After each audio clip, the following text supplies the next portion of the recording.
राज्यामधल्या आगामी निवडणुकाच रद्द करा अशी मोठी मागणी ठाकरे बंधूंनी निवडणूक आयोगाकडे केली आहे। मतदार यादीतल्या घोळाच्या मुद्द्यावरून मवियाच्या नेत्यांनी सलग दुसऱ्या दिवशी निवडणूक आयोगाची भेट घेतली आहे। आजच्या भेटीत उद्धव ठाकरे, राज ठाकरे, पवारांच्या राष्ट्रवादीचे जयंत पाटील, काँग्रेसचे बाळासाहेब थोरात यांचा समावेश होता। मतदान गोपनीय असतं, मतदार याद्या गोपनीय कशा असा सवाल करत राज ठाकरेंनी आयोगाला धारेवर धरलं। तर आयोगाच्या भेटीनंतर सर्वांनी पत्रकार परिषद घेत पुन्हा एकदा निवडणूक आयोगावर आरोपांच्या फैरी झाडल्या आहेत। आजच्या भेटीत शरद पवार मात्र उपस्थित नव्हते।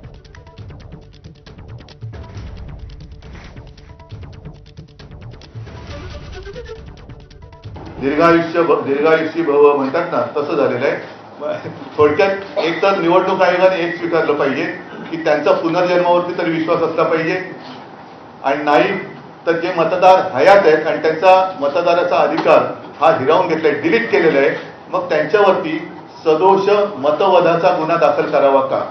केंद्रीय निवडणूक आयोग आम्हाला सांगते की मतदारांची यादी ही गोपनीय असते।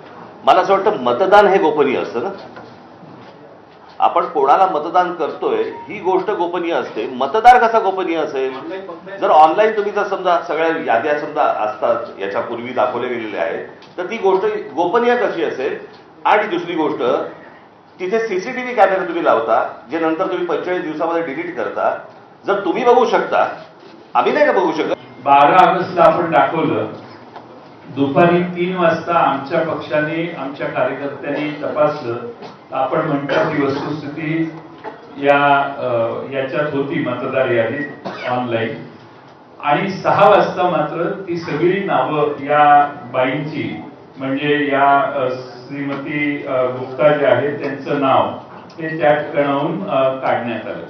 आमचा दावा असा आहे आणि आमचा समज व्हायला लागलेला आहे की राज्य निवडणूक आयोग किंवा केंद्रीय निवडणूक आयोगाचा सर्व्हर हा महाराष्ट्रात दुसरा कोणीतरी चालवतो, असा आमचा आता अनुभव व्हायला लागलेला आहे। निवडणूक झाली त्या दोषासहित